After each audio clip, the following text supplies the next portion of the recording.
Hi guys, welcome back to my channel FS news TV. ఈరోజు news చూద్దాం. జబర్దస్త్ వేణు దర్శకత్వంలో తెరకెక్కిన బలగం సినిమా సూపర్ హిట్ అయిన సంగతి అందరికీ తెలిసిందే.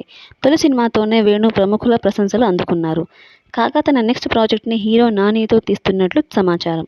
ఇప్పటికీ కథ విన్న నాని సినిమాకు గ్రీన్ సిగ్నల్ ఇచ్చారట. త్వరలో అఫీషియల్ అనౌన్స్మెంట్ వస్తుందని సినీ వర్గాలు అంటున్నాయి. ఈ చిత్రాన్ని దిల్ రాజు నిర్మిస్తున్నట్లు సమాచారం. నెక్స్ట్, ప్రశాంత్ వర్మ డైరెక్షన్లో తేజ సజ్జా నటించిన హనుమాన్ మూవీ బాక్సాఫీస్ వద్ద కలెక్షన్ల వర్షం కురిపిస్తోంది.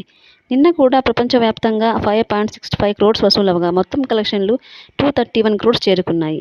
ఇదే హవా కొనసాగితే ఈ వీకెండ్కు 250 కోట్ల మార్క్ను దాటే అవకాశం ఉందని ట్రేడ్ వర్గాల అంచనా.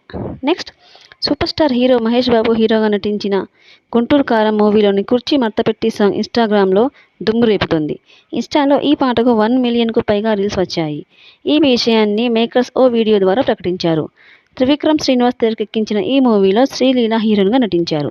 తమన్ సంగీతం అందించారు. Next, Bollywood star hero Ranbir Kapoor, director Sandeep Reddy Vanga కాంబోలో తెరకెక్కిన యానిమల్ మూవీ ఓటీటీ రిలీజ్ని మేకర్స్ ప్రకటించారు. నిన్న అర్ధరాత్రి నుంచి నెట్ఫ్లిక్స్లో స్ట్రీమింగ్ అవుతోంది. హిందీ, తమిళం, తెలుగు, మలయాళం, కన్నడ భాషల్లో ప్రసారం అవుతోంది.